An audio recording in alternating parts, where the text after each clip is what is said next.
Ladies and gentlemen, now on Tuesday, a brand new update to the Titan Crystal is going to be arriving, including Lizard, Silver Samurai, Frankencastle, Cassie Lang, Dracula, and Mr. Knight. And I think overall, the last two updates have been incredible. Like, the last update especially was just amazing, having like Carolina and Nico in the Crystal. And I don't really feel like any of the new additions, at least for me or from what I've seen so far, really hit like that top tier of character. But I think there's a lot of good to great characters that really haven't like seen the light of day that much yet. You know, Lizard is very fresh, Silver Samurai is still somewhat fresh, and there's still the jury is still out on like how good like Cassie Lang is and Frankencastle will be long term. And there is yeah, a lot of hate toward Dracula and Mr. Knight, and I think rightfully so. Both of the characters a bit awkward to play, very underwhelming, and, you know, just don't really have the performance and utility for just how kind of strange and impractical their kits can be at certain points and against certain defenders as well. So overall, my kind of verdict on the Titan Crystal and whether or not you should open it for this update or save it, I think if you're still chasing like either Jean Grey or Spider-Woman, it's still probably worth opening Titans because those two are going to be rotating out along with Bastion. You know, we are losing a really good lineup when the next one comes around, but I also understand there are many hardcore players and whales that like have all of these characters, all of like the top shelf ones, like, you know, Sig 160 plus, 7-star rank 4 already. So I can appreciate anybody that is thinking of just like, oh, okay, well, there's not really much I need or that I'm that excited about from this particular update, and I feel like I want to save up my shards for, you know, the beginning of next year when there's going to be even more characters potentially with Ascension materials. But I do think for kind of the wider player base, if you are still chasing a lot of these top row characters, it is still much easier to pull, you know, an absolute beyond god tier banger in the Titan Crystal in comparison to when they're in the 7-star basic and they're competing with, you know, nearly 200 characters in there, probably at the point when they arrive. So yeah, just something to potentially think about there kind of moving into this one. But I still think overall the lineup for the Titan is pretty nice. There's a lot of good to great, you know, game-changing characters in this one, depending on what you're really focused on and what roster you're trying to build. So let's quickly cover the SS tier. We got Jean Grey, one of the best mutant characters ever released. There is so much utility, so much damage output. That force field is absolutely nuts. The more I play Jean Grey, the more I'm like, dude, the force field can just counter so many nodes and get through so many scenarios that you just don't even expect. It is one of the most cracked abilities that has ever been released in the game because it's kind of like infinite regeneration that like isn't blocked out by any nodes. So yeah, I have loved playing Jean Grey, man. She's a character, the more I play, just the more I enjoy her. But she does have a fairly decent benefit, in my opinion, from the Awakened ability, like getting the passive stun, the more duration on the Neuroshock passives, just makes it easier for her to get like these monstrous special twos. But even unawakened, banger character, but she does have, in my opinion, a very nice Awakened ability as well. And then we got Spider-Woman. Spider-Woman, you know, easily top 3 science character in the game. She's a science champion, poison immunity, hits like a truck. She's got like a million debuffs, amazing dual threat in Battlegrounds, and just really, really fun to play. And then we got Carolina. Carolina is an absolute beast. She destroys so much of the tech class with ease, but also her kind of utility and power game, once you get used to a very unique playstyle, just allows her to take a lot of different matchups that you might not initially expect from Carolina. Like, she can counter Jean Grey, she can get through Spider-Woman, but she does require like a bit of learning and getting used to her playstyle.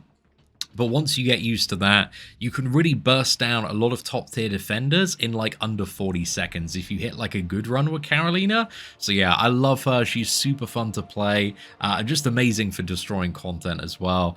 And then we also have Nico Minoru. Nico just shuts down the entire Cosmic class with ease, dude. Just with the pre-fight ability, you're not worrying about buffs. She is just like kind of the cheesiest, most cheat code Mystic champion that has been released in a minute. But yeah, there's a reason like she's so hyped. She just does what she needs to, and Cosmic is one of the most annoying classes in terms of defenders that are currently in Battlegrounds. You know, you've got your Serpents, your Dark Phoenixes, and just all sorts of characters, like Red Skull as well from the tech class. You just like strip all of his buffs and then, oh, okay, he's much easier. He's got a lot less mitigation to get through.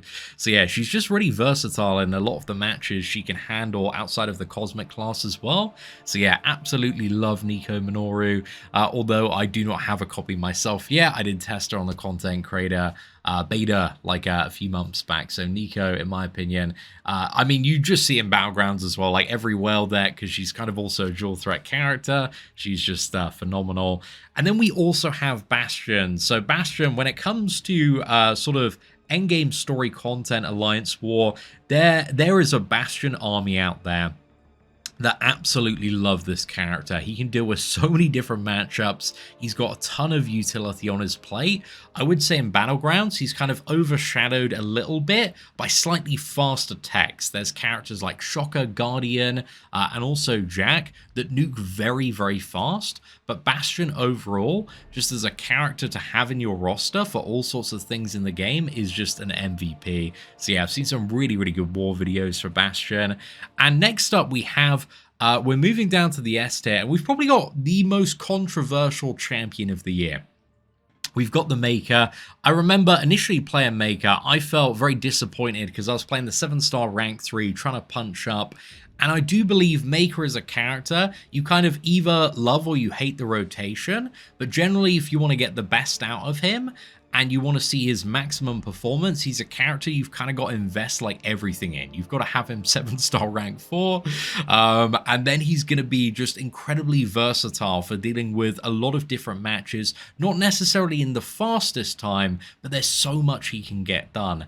And where I really see people rave about Maker particularly is Alliance War. He has been a Saga character that has synergy with the Alliance War season nodes, but he's also a little bit inflated by the Saga booster at the moment as well, so he's got 10% additional attack and health.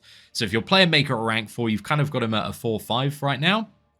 But it still seems like even when that boost goes away, the sheer amount of utility he has can just deal with a lot of different scenarios if you are missing that specific character. So yeah, I know for some people, like, Maker could be up there, but I also know, like, his playstyle isn't necessarily for everyone. You know, he's very different, and you've got to play a little bit more patiently, and the damage is a little bit slower. So yeah, for the people that really value Maker, I can definitely see him at the top tier here. But I've also read a thread about a few weeks ago on Reddit about the champion you ranked up the most and you feel like you regret recently. And Maker was one of the top comments there as well. So again, I think he's easily the most controversial character of this year. Like, you either really like him or you really don't like him. But yeah, that remains to be seen. I think he's a good character to pull and see if you are, you know, in the Maker fan club, if you really do enjoy this playstyle. But it seems to be mainly like the top tier Alliance War players that are really loving Maker, or people that have, you know, gone all into Maker for Battlegrounds and are just clutching all sorts of kind of weird and unusual matchups with him. So yeah, Maker, I think he deserves a little bit of credit there. Again, arguably could be a little bit up. And then we have Yelena. Yelena is just a banger character to pull. She's so much fun to play. She counters all sorts of science matches just with like her sheer amount of damage and guaranteed crits as well, which is pretty easy to get to. She's got poison immunity, and most importantly, she's just a really, really annoying defender in Battlegrounds. So she's an amazing dual threat in my opinion, really good one to have. Now, next up, we got a brand new character coming into this Titan Crystal, which is going to be Lizard. Now, Lizard is one of the characters you actually probably want to see the most from your pulls, because when you get him, and this is exclusively to Lizard, the cutoff starts from him, you are going to get Ascension materials delivered when Ascension arrives some point early next year. So if you get Lizard, you kind of also get the materials to make him even stronger a little bit later next year. So Lizard is going to be one of the most phenomenal pulls from this crystal, just due to the fact that the base level of this character will be a little bit stronger. So if I've got like a Titan Nexus crystal decision and it's like Lizard versus some kind of mid to low value ones, maybe it's like 26 on Carolina versus getting another dupe on Lizard, I would go for Lizard in that scenario because the Ascension materials are going to be valuable. So think about that when you're opening these crystals, and maybe you have some decisions. But if it was like getting Lizard Awakened versus getting like Spider-Woman for the first time, or Nico Minoru, two characters I still don't have, I would still opt for those characters over Lizard. So yeah, there's a lot of decisions when it comes to that, but just something to think about. But if you really love Lizard, again, you could go for Lizard in that scenario as well. But Lizard as a character, I think he's still very fresh. He's still very, very new. I think there's a lot of unexplored territory with exactly how good he is. And the reviews from the content creator beta were very mixed on Lizard. When he does his thing well, he's really enjoyable to play if the AI is playing ball and you're just, you know, getting these ruptures off. You're being able to like dash back at the right time before throwing specials so you can trigger his unstoppable, unblockable. But sometimes when the AI turtles up, like other kind of power sting champions or champions that rely on the opponent being aggressive, sometimes that can be a little bit frustrating to play with. So that was just my experience and kind of my observed experience is like Lizard, he's still a very good attacker, and it looks like he's going to be a decent defender as well, like a very good overall dual threat, but might be a little bit Marmite on the play style. You know, you got to see if you like it, see if you enjoy his particular play style and all the little caveats that come with it, because yeah, there's a few additional things in the kit that sometimes make him a little bit awkward to play, doesn't always reliably pull off the rotation that you want. So yeah, have a bit of a play around, see what you think, but if you get this character, you should probably be a little bit happy because he is going to be a bit stronger. But regardless, I'm excited to try and pull Lizard, not only for the Ascension materials, but also just to give him a fair shake. Like, I'd like to test him in live battlegrounds, because yeah, he's a character I've been really looking forward to for a minute, and I hope he does some really good stuff, you know, when we need him to. Now, next up, we got Cassandra Nova. So Cassandra is a character that saw really good appearance and representation at the Battle Realm Brawl, and she's just like a pretty solid overall kind of attacker and defender dual threat. Like, she's a little bit annoying to fight. She does slow the matchup down, but also she can really destroy characters if you kind of get her going with the special attacks as well. But overall, I've been quite impressed with some of the gameplay I've seen from Cassandra, particularly from Grass. I know Grass has been doing like a lot of Cassandra, a lot of Maker gameplay, but yeah, there's been some impressive things coming out there. So yeah, definitely have a look on YouTube if you're looking to find a bit more about both of those characters. And then next up, we got Galen, and I was kind of debating like whether or not, because there are so many like really stacked characters in S tier, but I still think Galen like fits in that S tier really nicely. Like, his burst is, in the right matchup, is insane. And even in a regular matchup, is still pretty good as well. Like, he's a character you kind of want to have. You want to have him awakened. Because, you know, those Penny Parker matchups, anything that's kind of messing with his power, he's going to absolutely destroy. And sometimes, as a defender, he can just, like, really roadblock specific characters in Battlegrounds as well. So, Galen, I still very much like as well. And then finally, in the S tier, we got Silver Samurai. And I feel like the jury's still a little bit out on Silver Samurai. He's quite a fresh, newer character. There are people that picked him up during the sale, but I would say the reception has been very mixed to how viable and good he is. The overall understanding that I have at the moment from Silver Samurai is in his right matchups. If you have him, you've got him awakened. I think you need a few sig levels as well to kind of amp up his effectiveness. He can just destroy certain skill characters and certain characters that like don't slow down his rotation. But I think overall, he's still kind of lacking diversity and utility to deal with a lot of different matches, and he does get like his kind of biggest amp up in Battlegrounds or on the final fight of a quest. So sometimes that can be a bit limiting to how the character is in other scenarios as well. So Silver Samurai, I've heard, very kind of mixed reactions and reviews. I think the most common one is, again, you just don't use him as much as you think you're going to use him in comparison to like the top mutant characters. So yeah, he could arguably be a little bit lower. But I still feel like the jury's a little bit out on Silver Samurai, and we need to see that performance a bit more. So I'm really hoping to pull him. I'm really hoping to get him to at least rank 3 and do a bit of testing myself. But yeah, he is an interesting one. He felt really good to play for bursty nuke matches, at least when I was playing him like a few months ago. But yeah, we're going to see on that one. Now, next up, we have Cassie Lang. Cassie Lang is so much fun to play, a very strong kind of science power sting character. And I'm just curious to see what people start to do with Cassie. I feel like Cassie kind of came out of this time where like 7 stars were inbound very quickly, where not enough people really got to play Cassie for long enough at that period to really see what she was capable of. So yeah, I just double checked that, and she came out in like February 2023, and 7-star champions released in like May of 2023 as well. So by the time she already hit even the 6-star featured, like everybody's attention was on 7-star champions. But I do remember among some of the people that got her very early, I think Nick136 was one of them, there were just some really like cool and creative videos about how to use her kind of shrinking ability to get around certain defenders and special attacks. But I feel like the game and the meta has evolved quite a bit since then, so I'm curious to see like how viable this character is going to be. Especially when it comes to like endgame battlegrounds. But she's a really, really fun character to play. So yeah, I'd be really happy to get her. Arguably like an S tier character, but again, she's still quite fresh as a 7-star, so I really want to see that performance. And then we have Frankencastle. So Frankencastle, I believe, is like a brilliant dual threat character. I've played him a little bit on the content creator beta. His playstyle does take a little bit of getting used to, but he does have a pretty monstrous burst rotation.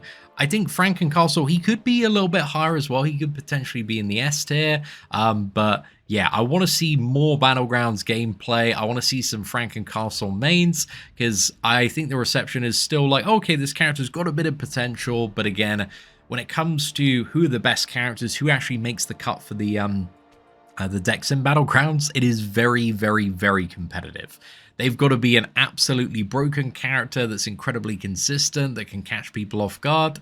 And I think Frankencastle has like some of those tools to be, a little bit of an underrated character, but I want to see some people doing great things with this character. So yeah, hopefully we're going to see some good video content in the next few months.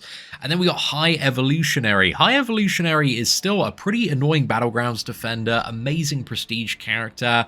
Playing High Evolutionary though, still isn't the most enjoyable thing in the world. There are just many scenarios I've had playing Battlegrounds where, somebody overpicks defenders and they're trapped into playing High Evolutionary and they just can't even finish the match, or they finish it, very, very slowly. So yeah, I think he is more a defender and a prestige champion, and I think we see him ranked up by a lot of the top players in Wales because he is, so dominant in his prestige.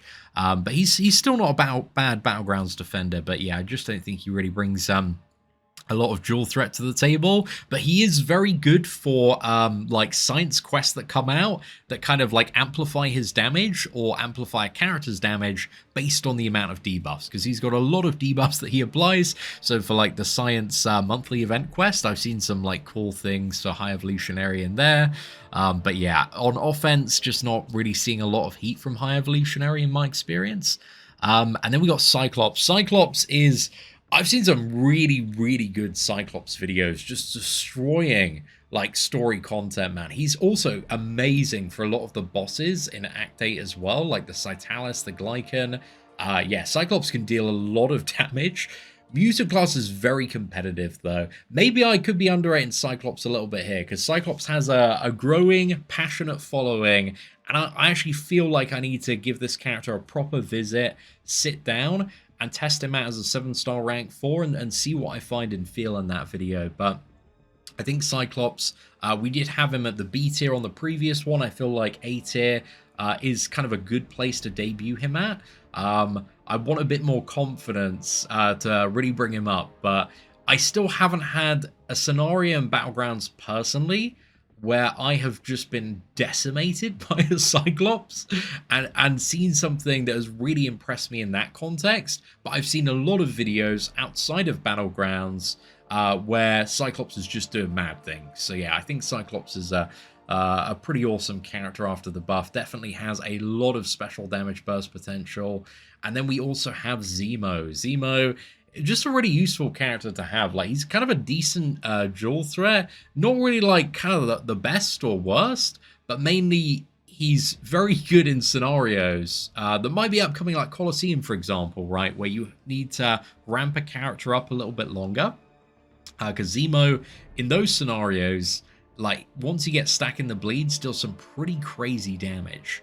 So I love, or would love to have a 7-star Zemo just for the, like, Bahamut boss whenever it returns, and, like, certain things that might come out in Colosseum as well. But overall, Zemo, with a lot of Zemos, can also do some very, very crazy things in endgame content. But, yeah, Zemo, not a bad character. Again, kind of anybody from, like, A to S to SS, like, I'm really, really happy to pull, generally speaking. But the B tier characters are kind of like the disappointments from the last few months. I mean, there was a lot of hype around both Dracula and Mr. Knight. I have been watching Panda Man Pete's videos on Dracula because he went for, like, the Dracula crystals. He's got the first edition Shiny Portrait Dracula. He's got the 7-star rank 4, and he's doing, like, Alliance War fights occasionally with Dracula. And Dracula, just in my opinion, he just seems like really awkward to play and impractical for most people in a lot of different scenarios. If you're at, like, that peak skill level, you can bring in Dracula and have a decent performance, but it still looks like a lot of work in comparison to playing other Mystics, which are much easier to play, that can do these matches more efficiently. So yeah, Dracula, he just seems to be lacking in many departments, both the utility, the practicality of playing him, the actual output he achieves in kind of his best case scenarios. So yeah, I have been very disappointed. I think, you know, looking at the B tier, these are two characters very hyped up for release, like Dracula and Mr. Knight. Mr. Knight was a summoner's choice, and we're going to move on to talking about him now. Mr. Knight is just a really, like, awkward character to play that even in the best case scenario just does not seem to have the payoff to really be worth it. He's kind of got, like, a similar problem to Dracula, that this game has over 300 characters. It's really competitive to be one of those characters that gets ranked up, and, you know, being awkward to play, lacking on output, lacking on utility, and just, you know, it puts these characters in a spot where you're just like, okay, well, I've got this character. I'm glad I got this character because I like the character for the character itself, but I really hope they get, like, a buff or a tune-up or something at some point that really, like, solidifies what their use in the game is, you know, and what they're intended for. So that's just my observation. I don't have either of these characters right now, but I've played both of them to quite a bit of disappointment, just kind of briefly on the content creator beta. I've watched quite a few videos from different creators, and yeah, there are a couple of people that have more nice things to say about Dracula than Mr. Knight, so arguably Mr. Knight could even be, like, down here, dude. He could be, like, right at the bottom.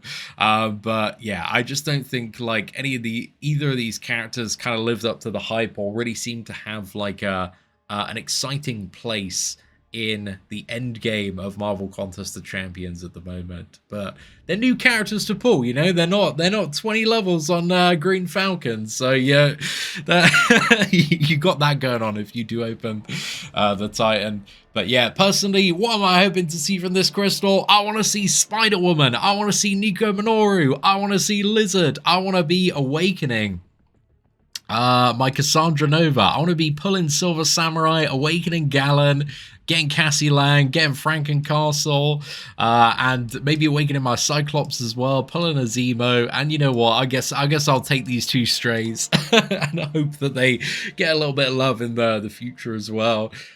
So yeah, we'll see what happens with the Titan Crystal on Tuesday. But I'm looking forward to the update. I'm looking forward to see if we can, you know, finally secure Spider-Woman and Nico. But anyway, ladies and gentlemen, let me know your thoughts. Who did you think was overrated on this list? Who do you think was underrated? Let me know in the comments section below. And remember, it's just a silly tier list. So we're just trying to have a bit of fun with it. But thank you all very much for watching. Take care, and I hope you have an absolutely fantastic day.